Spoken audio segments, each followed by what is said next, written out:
Welcome back پیارے بچوں. تو بریک پہ جانے سے پہلے ہم نے یہ ڈسکس کیا کہ کس کس طریقے سے انہوں نے تبلیغ کی اور تبلیغ کرنے والوں کو قریش مکہ نے کس کس طریقے سے روکا. ان کے پیچھے جاتے تھے اور صرف اس سے بس نہیں تھا, وہ انہیں اذیت بھی کرتے تھے, ان کا مذاق اڑاتے تھے, ان کو روکتے تھے. جب وہ نماز کے لیے سجدے میں جاتے تھے تو جا کر ان کے اوپر اونٹ کی یا بکرے کی یا بکری کی اوجڑی پھینک دی جاتی تھی, کوئی بھی غلاظت پھینک دی جاتی تھی تاکہ وہ ڈسٹرب ہو جائیں, وہ پریشان ہو جائیں, صرف نماز توڑ دیں. لیکن وہ تو نہیں توڑتے تھے, وہ تو اللہ کی پوری عبادت کرتے تھے. تو پیارے بچوں, ان کو اس طریقے سے ڈسٹرب کیا جاتا تھا. کہا جاتا ہے کہ جمیل جا کے ان کے راستے میں کانٹے بچھا دیا کرتی تھی. اور آپ کو پتہ ہے وہ صرف نبی اکرم صلی اللہ علیہ وسلم کو تنگ نہیں کرتے تھے, وہ کسی اور کو بھی تنگ کرتے تھے. جو مسلمان, جو غریب مسلمان ہوتے تھے, جو غلام مسلمان ہوتے تھے, وہ اسلام لے کے آتے تھے. تو کہا جاتا ہے کہ حضرت بلال کے ساتھ کیا کرتے تھے, حضرت بلال کے گلے میں ایک رسی باندھی جاتی تھی اور چھوٹے بچوں کے ہاتھ میں دے دی جاتی تھی کہ اس کو, اور وہ لے کے انہیں گھسیٹتے پھرتے تھے. اور وہ پتہ ہے کیا کہتے تھے, احد احد احد, اللہ ایک ہے, اللہ ایک ہے. اس کے علاوہ بھی مسلمانوں پہ بہت ظلم کیے گئے. حضرت خباب بن ارد کا واقعہ بہت مشہور ہے. کہا جاتا ہے کہ ان کو لا کے لوہے کی سلاخیں لگائی جاتی تھیں. ایک صحابی تھے, ان کو لے جا کے گرم تپتی ہوئے صحرا کے اندر گھسیٹا جاتا تھا, کپڑے اتار کے ان کے اوپر اینٹیں رکھی جاتی تھیں. کہا جاتا ہے کہ حضرت عثمان کو چٹائی میں لپیٹ کے نیچے سے دھونی دی جاتی تھی. اتنے ظلم ہوئے ان کے اوپر, لیکن کیا وہ دین سے پلٹ گئے؟ ایسا ہوا؟ تو اسلام پاورفل ہے. اللہ تعالیٰ پہ یقین ہوگا تو آپ پاورفل رہیں گے. اتنی پرابلمس کے بعد بھی سب لوگ اپنے ریلیجن پہ ڈٹے رہے اور وہیں کے وہیں سٹل رہے کہ نہیں, اللہ ایک ہے, ہم اللہ کی عبادت کریں گے. اس کے بعد کیا ہوا یہ ہم ڈسکس کریں گے اس سے اگلے ایپیسوڈ میں. میں چاہتی ہوں کہ اب آپ مجھے بتائیں کہ اس ایپیسوڈ میں آپ کو کیا سمجھ آیا, کہ مجھے بتانا چاہے گا انڈیویجولی؟ ٹھیک ہے, بتائیے.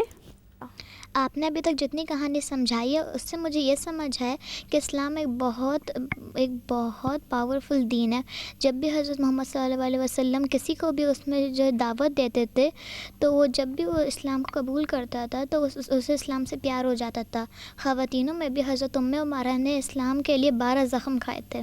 شاباش, بالکل صحیح. یعنی کہ ایک دفعہ جب کوئی ایمان کا مزہ چکھ لیتا ہے تو وہ اس کو چھوڑنا نہیں چاہتا. آپ نوٹس کریں, کوئی ایک دفعہ کسی کو سجدہ کرنے میں مزہ آتا ہے. کبھی آپ نے سجدہ کیا ہے اللہ تعالیٰ کو؟ کیا ہے نا. جب آپ کو اس میں مزہ آئے, آپ یہ فیل کریں کہ اللہ تعالیٰ مجھے دیکھ رہے ہیں, میں اللہ تعالیٰ کے سامنے ہوں, تو دل چاہتا ہے کہ سر اٹھائیں؟ کبھی کبھی دل نہیں چاہتا نا سجدے سے سر اٹھائیں, جب یہ فیلنگ آتی ہے کہ اللہ تعالیٰ مجھے دیکھ رہے ہیں. ہوتا ہے نا ایسا؟ اور کوئی لیسن دینا چاہے گا مجھے اپنا؟ مجھے اسٹوری سے یہ سمجھ آیا کہ جب بھی حضرت محمد صلی اللہ علیہ وسلم دین کی تبلیغ کرنے جاتے تھے, جو مسلمان نہیں ہوتے تھے, کافر ہوتے تھے, وہ ان کو دین کی تبلیغ کرنے نہیں دیتے تھے, لیکن تب بھی وہ دین کی تبلیغ کرتے تھے. اس سے کیا سمجھ آیا کہ ہمیں جو کام کرنا ہے ہمیں وہ کرتے رہنا چاہیے, اگر کوئی منع کرے؟ جی, ہمیں کرنے ڈٹرمنیشن سمجھ آتی ہے اس سے؟ یس. جی ہاں, اس سے ڈٹرمنیشن سمجھ آتی ہے. آپ بھی کچھ بولنا چاہتے ہیں؟ جی بولیے بیٹا. مجھے اس اسٹوری میں یہ سمجھ آیا کہ جو مسلمان تھے, کافروں نے ان کو دین کو روکنے کی بہت کوشش کی, لیکن سب اپنے دین میں مگن رہے. جی ہاں, یہ بھی صحیح ہے کہ ان کو اس سے کوئی غرض نہیں تھی. اچھا, آپ لوگوں میں سے کوئی مجھے یہ بتا سکتا ہے کہ اسٹیپ بائی اسٹیپ انہوں نے کس طریقے سے کمیونیکیشن کی؟ اگر ہمیں اپنا میسج کہیں دینا ہے تو ہمیں کیا کرنا ہوگا؟ سب اکٹھے بتائیں گے مجھے اس بارے میں, ٹھیک ہے؟ نمبر 1 کیا کہتا ہے, میں پہلے ریوائز کروا دیتی ہوں اگر آپ کسی کو یاد نہیں ہے تو. Number 1 one on one basis پہ تبلیغ کی. نمبر 2 قریبی رشتہ دار. نمبر 3 آپ کا ایریا یا سٹی. Number 4 international.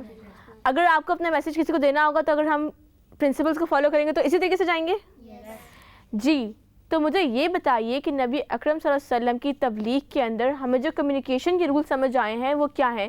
سب سے پہلے کس کو ہم میسج دیں گے اپنا؟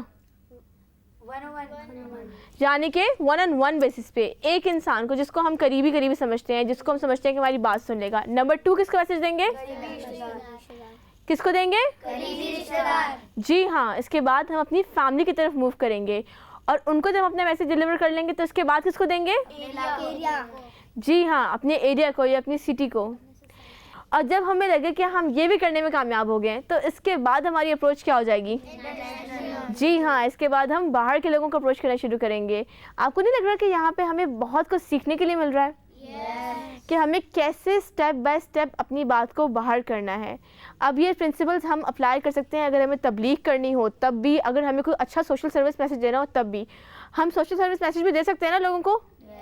کیا سوشل سروس میسج ہو سکتا ہے؟ کہ پانی کو بچائیے, درخت لگائیے, لوگ چیریٹی کیجئے. یہ سب ایسے میسیجز ہیں جو ہمارا اسلام بھی ہمیں سکھاتا ہے اور سوشلی بھی ایکسیپٹیبل ہیں. تو ہمیں چاہیے کہ ہم ایسی باتوں کو بھی انہی اسٹیپس کو فالو کرتے ہوئے آگے لے کے جائیں. پیارے بچوں, آپ کو مزہ آیا؟ Yes! سیکھنے کے لیے کچھ ملا؟ Yes! کل دوبارہ ملاقات ہوگی آپ سے Yes! انشاءاللہ. Yes! چلیں تو پیارے بچوں, ہم دوبارہ اسی سٹوری کا اگلا پارٹ لے کے آپ کے سامنے حاضر ہوں گے. تب تک کے لیے آپ کی ہوسا شرملہ آپ سے اجازت چاہے گی. اللہ حافظ.